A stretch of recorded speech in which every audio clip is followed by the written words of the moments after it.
जितने आस्था चैनल पर कथा सुन रहे हो, जितने फेसबुक और यूट्यूब पर सुन रहे हो, और जितने इस छत्तीसगढ़ की पावन धरा पर बैठकर सुन रहे हो, बहुत सावधानी से सुनना। मात्र एक दुर्वा प्रदोष के दिन शिवलिंग पर चढ़े हुए जल जहां से नीचे की ओर गिरता है, उस जगह पर मात्र अपने शरीर की कामना करते हुए भगवान से रोग मुक्ति के लिए एक दुर्वा अगर समर्पित कर दी जाए तो कोई बड़ी बीमारी जिंदगी में आ ही नहीं सकती, ग्रहण ही नहीं पा, मतलब ग्रसित नहीं कर सकती। हमारे यहाँ कहते हैं सोमवार की जो प्रदोष पड़ती है वो इच्छा पूर्ति करती है, मंगलवार की प्रदोष रोग से मुक्ति देती है, बुधवार की प्रदोष कामना की पूर्ति करती है, गुरुवार की प्रदोष शत्रुओं का नाश करती है, शुक्रवार की प्रदोष सुख और शांति देती है, शनिवार की प्रदोष संतान का सुख देती है, और रविवार की प्रदोष जो काम दुनिया में कोई नहीं कर सकता वो अचूक फल की प्राप्ति रविवार की प्रदोष करा देती है। महाराज ऐसी प्रदोषों का नियम वर्णन किया। सोमवार की अगर प्रदोष पड़ती है, बहुत ध्यान से सुनना महाराज, सोमवार की प्रदोष पड़ती है तो शंकर भगवान कैलाश पर निवास करते हैं,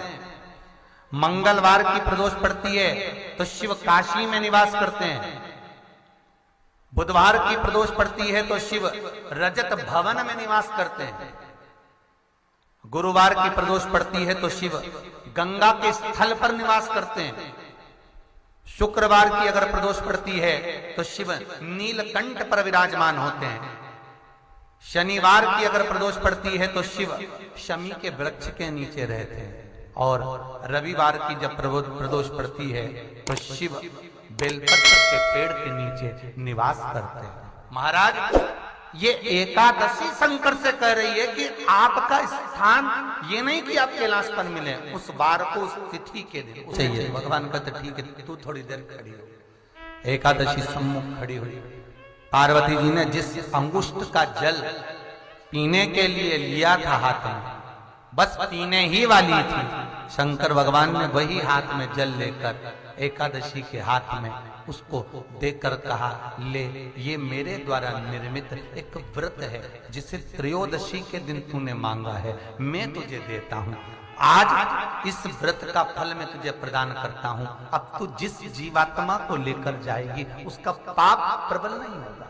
किसी स्त्री पुरुष बालक बुजुर्ग जो भी होगा जिसने प्रदोष का व्रत करा होगा वो जीवात्मा को तू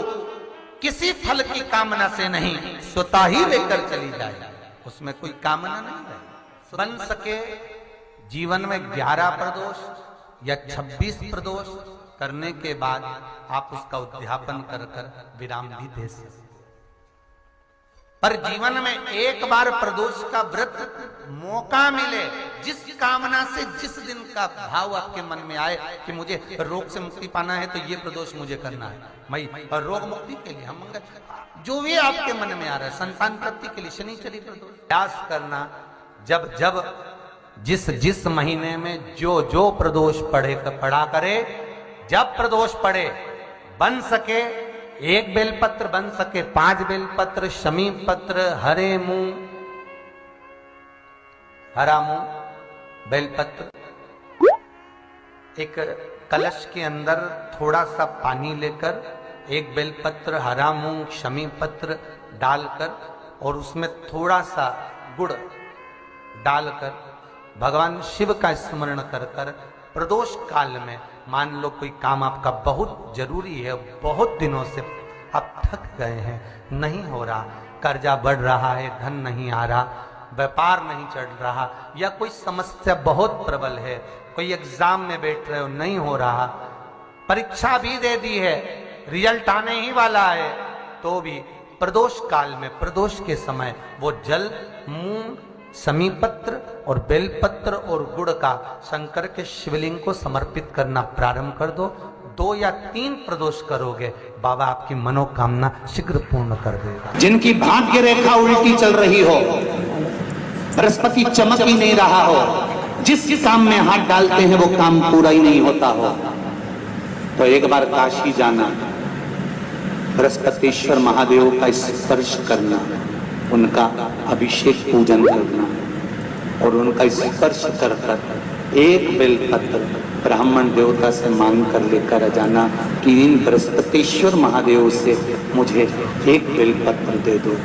तुम्हें पुखराज पहना कि नहीं पहना, हीरा रतन माणिक पहना कि नहीं पहना, वो बेलपत्र इतना चमत्कार कर देगी कि जिंदगी में कभी संपदा की कमी आएगी ही नहीं। मान लो आप प्रदोष का व्रत नहीं कर सकते, आप अगर व्रत नहीं कर सकते तो प्रदोष के दिन,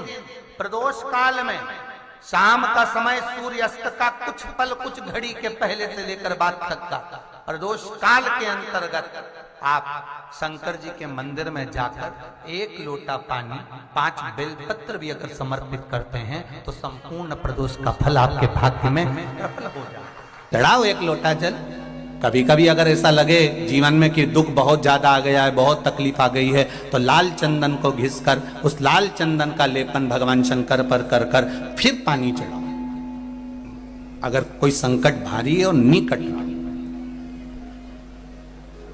जैसे किसी नारी का गर्भ नहीं ठहर रहा, 15 साल हो गए, 20 साल हो गए, 25 साल, जैसे इसने लिखा एक माता ने कि 18 साल की बेटी हो गई थी पर संतान में पुत्र नहीं, तो उसने भाव से कथा सुनी।